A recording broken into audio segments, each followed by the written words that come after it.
Hey guys, Dave here, making a quick video on a new Gavko that I purchased.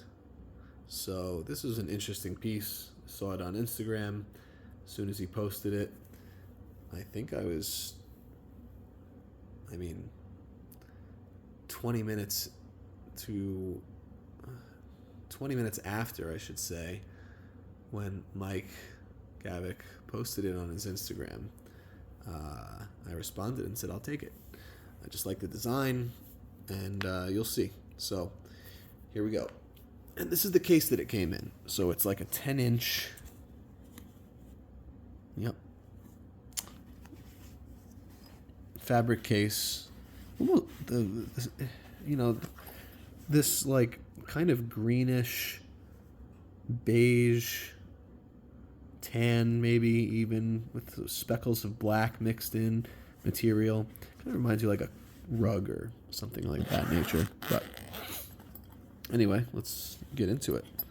So this is what came with the knife and how it came. I did already unbox this, but I put it back together just as it came. I did actually put this little note card in here to specify the dimensions as well as just the description of the knife. Because from what I understand, Mike Gavik does not put certificate of authenticities into the knives that he sells.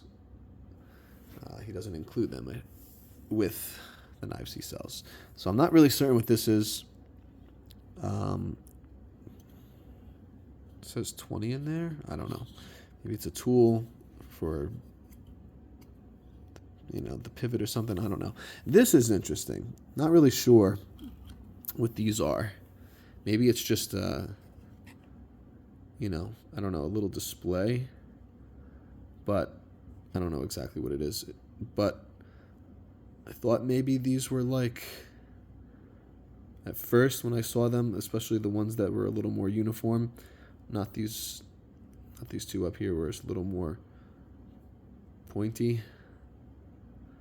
I thought they might have been like pivot tools or something, or pivot swap outs. I don't know. I've never seen something like that, but anyway, okay, with the knife. Here is the card and his email.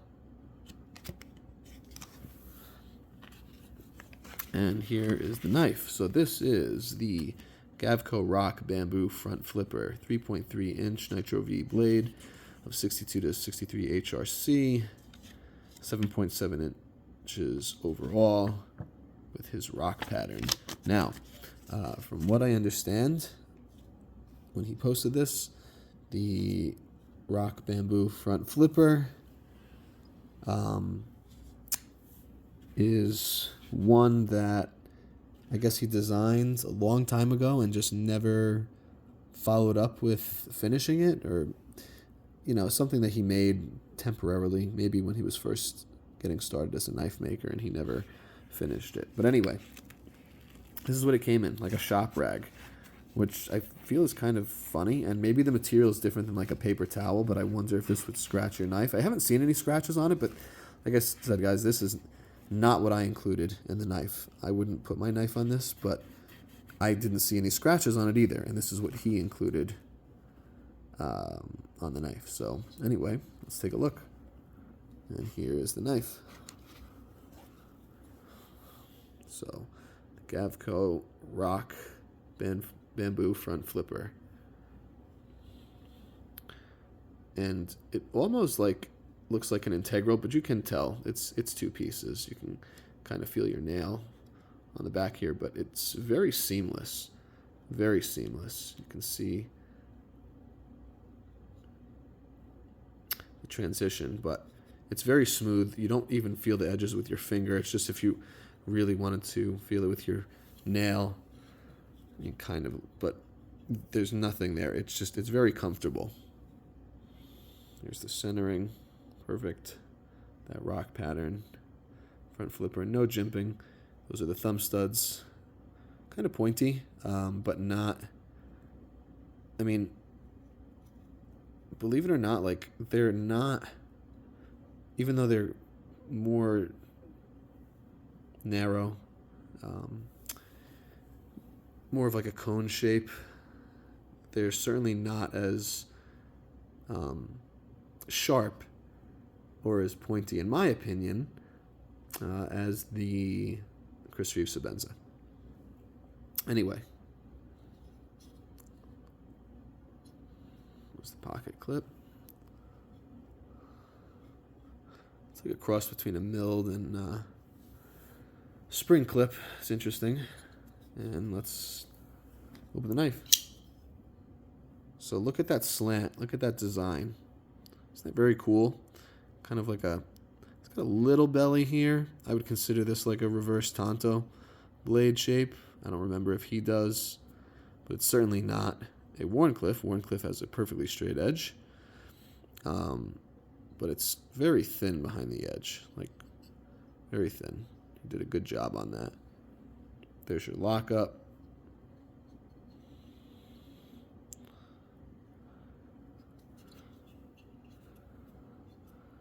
Very nice in the hand. It really is. Very comfortable. I could easily just do a quick draw cut like if I was cutting this carpet, which I'm not going to, although part of me wants to.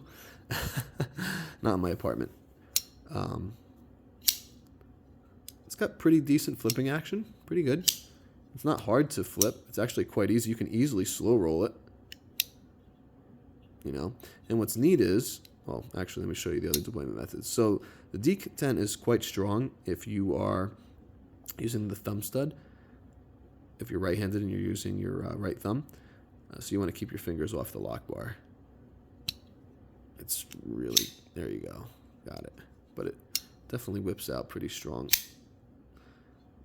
Definitely stronger than the front flipper that way. And then the reverse flick actually works quite well. You can see where the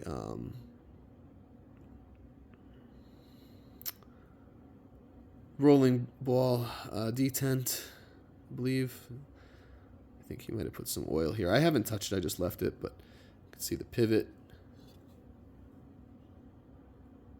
Very interesting. I like his rock pattern. It's very nice. This is kind of pointy, you know. He did mention in the video that he made on this knife that you could actually double this as, I'm trying to think if he said like a self-defense tool or maybe a glass breaker, which I'm sure it could do. Thing that I think is neat, and I'll just show you. So when you're opening, I'll just do it. Okay, slowly. So that's a, you know, quite a dramatic front flipper if you really want to say so. But as you open the knife, it kind of becomes one with the handle, and it acts, and the frame acts like the stop pin, or it does, and it just lines up there perfectly. He did a really good job with that machining. Very nice. You can't even feel it. So very comfortable. The access to the lock bar is easy, I would say, not hard at all.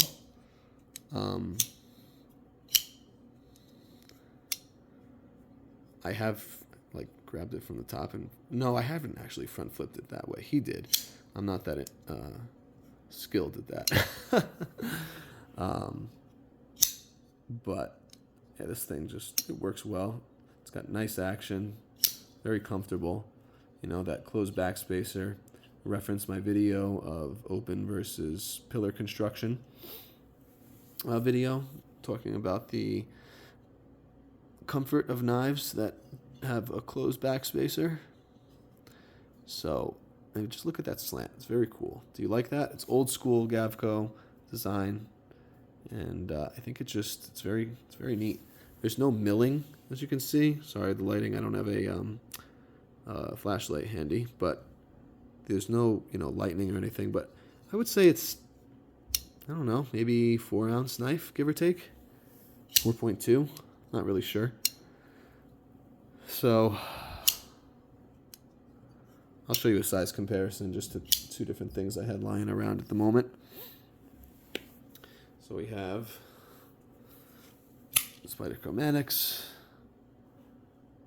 which actually the Manix is a little longer overall. And just your standard razor blade box cutter, right? Utility knife. So there you have it, guys.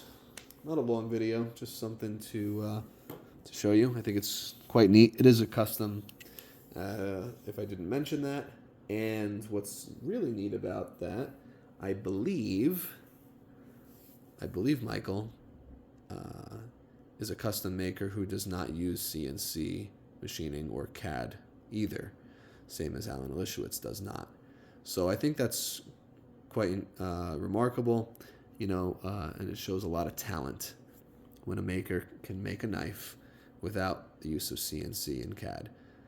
I still like CNC-made knives and makers that use CNC and CAD because the precision is impeccable, but when you find someone that can create something like this caliber on their own, I mean, it just shows a lot of entrepreneurship. It shows a lot of talent and skill, as I mentioned. So you can kind of feel the edge here with your thumb if you're wondering, but it's not like I've definitely had a knife years ago that was actually quite sharp, but yeah. I think that was basically it. Drop a comment below. What are your thoughts on this? But rock pattern is very comfortable. It's not sharp in any way or fashion.